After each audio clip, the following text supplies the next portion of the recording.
prinsip itu. Di dalam keluarga juga begitu. Dan saya kembali, ibu-ibu ini luar biasa. Dia itu diberi hadiah pahala oleh Allah melebihi pahalanya laki-laki. Itu luar biasa. Wanita haid itu kalau dia tidak sholat itu jalan pahalanya. Itu habis. Jadi wanita istri kita kalau dia tidak sholat pada saat haid itu pahala sholatnya jalan, tidak terhenti itu. Pahala zikirnya jalan. Nanti kalau dia sholat kembali baru dia harus lakukan. Makanya wanita bisa dapat pahala jihad. Kalau dia melahirkan anak-anaknya, kuncinya itu seperti orang yang baru lahir dari perut ibunya. Makanya saya kasih resep, kalau mau sukses di perantauan, mau jadi pejabat yang hebat, mau jadi pengusaha yang hebat, semua doa titip ke istri. Titip ke istri. Kenapa? Coba kita lihat. Saya pernah baca itu buku teori perang Sun Tzu. 1001 cara menurunkan musuh dari gunung. Itu buku politik. Tapi inti buku itu perempuan. Coba kita lihat. Soeharto Pak, itu orang hebat. Tapi ketika Ibu Tien wafat, itu tidak bisa bangkit. Coba lihat. Kemudian Habibie, orang hebat. Siapa yang tidak kenal Habibie? Tapi ketika Ibu Ainun wafat, itu tidak bisa bangkit hingga dia menyelesaikan umur. Susilo Bambang Yudhoyono, seorang TNI yang hebat. Siapa yang tidak kenal beliau?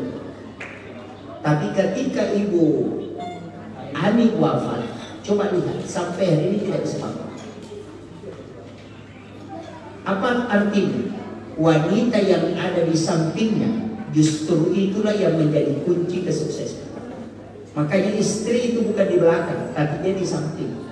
Dan doanya istri itu 3 kali lipat lebih cepat diijabah dibanding doanya suami. Maka 2 tempat menitip doa itu paling bagus. Yang pertama ke istri, yang kedua ke ibu. Itu doa tempat menitip doa. Saya itu paling jarang berdoa. Kalau ada sesuatu yang saya minta, kalau berat saya serahkan ke ibu. Minta ibu yang doakan. Kalau ada ringan, saya serahkan ke istri. Oh ya, berdoa. Itu kuncinya. Kenapa? Karena istri itu doanya bisa menggoyang tiangnya aras. Sampai malaikat itu tidak berhenti menggoyang sebelum dia menurunkan tangannya. Kalau suami berdoa, itu jarang dijawab. Jarang sekali. Makanya ibu-ibu ini jangan selalu pegang HP kalau sudah sholat. Doakan suami. Makanya harus diskusi dulu sama istrinya. Ma, kita punya hajat begini, mohon doanya. Insya Allah cepat itu. Tapi kunci kesuksesan rezeki itu kan begini. 5 waktu berdoa yang tidak ditolak. Adik, kalau dalam hadis itu 5 malam.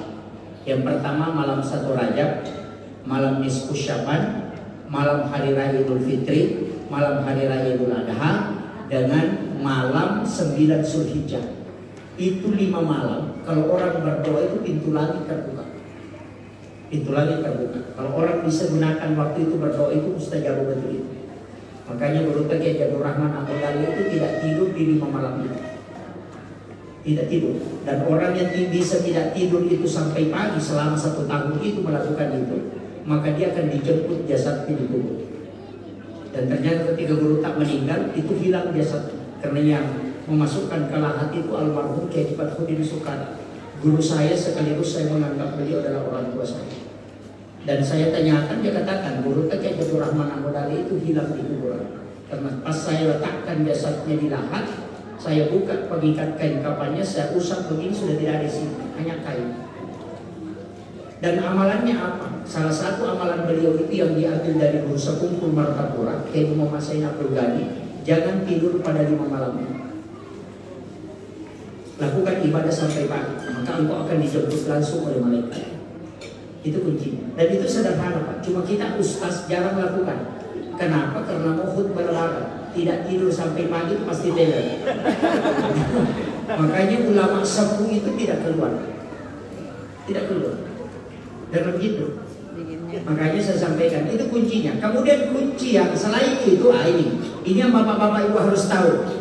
Ketika membuka pintu rumah, kemudian kucing keluar, pas di depan pintu dia berdiri, kemudian dia menjilat kaki depannya dan usapkan ke mukanya, itu hadis. Rasulullah mengatakan siapa yang melihat kucingnya mengusapkan mukanya, tangannya ke mukanya di waktu pagi saat kau membuka pintu rumahmu, itu malaikat pembagi rezeki datang. Dan kucing tidak mengusap mukanya kecuali malaikat itu ada di hadapannya. Maka berdoalah karena doamu pasti mustajab. Itu disampaikan ke Abu merinding buluku. Yang disebut dengan Abu Hurairah. Merinding buluku dengar. Abu Hurairah itu punya kucing. Pernah soalnya. Oh gitu ya. Ini yang saya sampaikan. Jadi penting doa, manfaatkan itu. Ingat waktu-waktu itu. Sering biasa kita dapatkan. Buka pintu rumah, kemudian ada kucing keluar, tidak pas keluar. Berdiri di pas garis pintu. Kemudian dia singgah di situ, baru dia angkat tangannya, baru dia jilat, baru dia usapkan ke mukanya. Maka itu motor tadi orang yang kumulun tu coki mak jenne ilodok. Itu maksudnya. Ini tampak mustajabahnya doa. Waktu yang paling mustajabah di situ karena pintu langit terbuka, malaikat pembagi rezeki ada, maka mintalah rezeki. Kalau tidak bisa gunakan itu ada lagi ketika khatib duduk di mimbar untuk mengambil khutbah kedua. Di situ berdoa, karena itu tembus. Pintu langit juga terbuka. Manfaatkan itu. Kalau masih tidak bisa, ini ada lagi. Tapi ini bukan untuk anak muda, itu orang tua. Ketika berhubungan suami istri, di situ ada nikmat sejenak yang diberikan oleh Allah. Wanita melipat kedua tangannya, tangan kanannya di atas. Laki-laki menyandarkan tangan kiri, kemudian dia menuju ke atas. Baca Rabbana atina fid dunya hasanah, baru singgah. Minta di situ. Itu kan doa disebut doa sapu jagat, Pak Buto. Rabbana atina fid dunya hasanah wa fil akhirati hasanah wa qina azabannar. Doa ini kosong, tidak disebut. Dalam tasawuf itu tidak dikasih tahu. Nah, doa ini tidak ada isinya. Jangan sampai kau lewatkan doa ini tanpa mengisi. Sebenarnya itu kan tidak ada isinya. Ustaz Jadul Rahman Al-Qadani juga bilang itu doa kosong. Nah, Rabbana atina fid dunya hasanah wa fil akhirati hasanah wa qina azabannar. Itu doa tidak ada isinya. Tapi kenapa disebut doa sapu jagat? Karena seluruh isi dunia bisa kau masukkan ke situ. Di dunia hasanah, kebaikan dunia apa yang kau minta? Kalau jabatan, minta di situ. Isi itu tadi di dunia hasanah. Kan tidak ada isinya toh. Sama kalau kita menghadap, kasih saya kebaikan ini, kebaikan apa? Isi di situ. Itu kan tidak ada isinya. Makanya saya tahu betul itu kalau ada orang berdoa dia tidak singgah di situ berarti dia tidak paham. Banyak orang itu Rabbana atina fid dunya hasanah wa fil akhirati hasanah wa qina azabannar. Dia tidak isi, mestinya Rabbana atina fid dunya hasanah, singgah isi apa yang kau minta. Pada saat itu itu yang orang tidak tahu.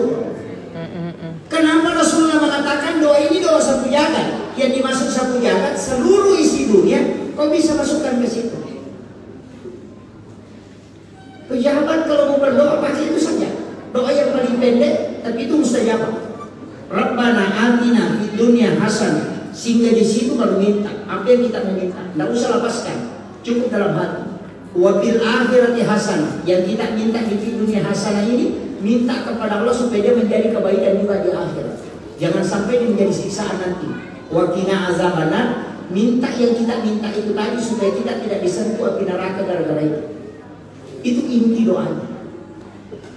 Tapi jangan banyak ya, cukup satu diisi. Kalau mobil, isi mobil di sini.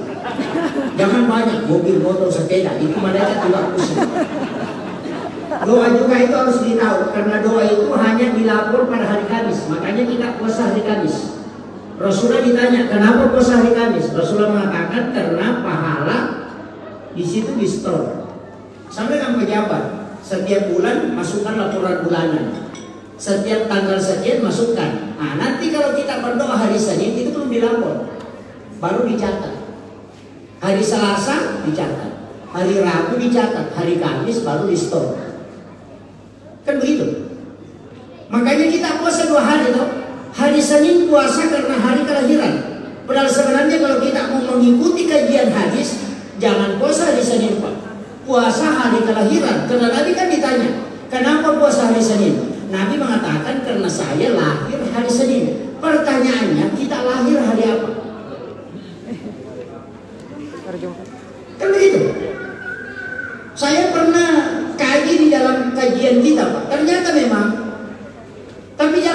katanya orang yang puasa hari Senin itu puasa sunnah hari kelahiran Nabi. Yang sunnahnya di situ berpuasa pada hari kelahiran. Kenapa? Ki Hamid Pasuruan itu selalu berpuasa pada hari kelahiran. Sayyidina Ali berpuasa pada hari kelahiran. Umar Ibn Khattab berpuasa pada hari kelahiran. Selain dia puasa di hari kelahirannya Nabi, dia juga puasa pada hari kelahirannya. Kenapa? Ada wasiatnya Sayyidina Ali. Siapa yang berpuasa pada hari kelahirannya, tidak ada penyakit yang bisa merusak tubuhnya. Itu kunci. Makanya kalau mau sehat, puasa hari kelahiran. Makanya Nabi itu cuma 3 kali kena penyakit. 2 kali kena demam, 1 kali ketika terakhir 14 hari itu sakit, menjelang kematian. Jadi cari, cuma kita kan kadang susah Pak. Mereka makan soal jadi yang jadi. Itu yang susah. Sama dengan saya betul. Saya itu ketika ketemu guru Tasenur, saya baru dilihat, oh kau ini nak lahir hari, bukan hari, saya kan begini, saya lahir hari Senin Pak Kiai. Dia bilang tidak, kau lahir hari Rabu. Keramahnya guru Tasenur itu di Aceh, dia bisa tahu tanggal lahirnya orang, bulan apa, hari kelahirannya, bukan tanggal, hari kelahirannya ketika dia lihat. Jadi dia lihat saya itu langsung mengatakan kau lahir hari Rabu. Saya debat itu, tidak Pak Kiai.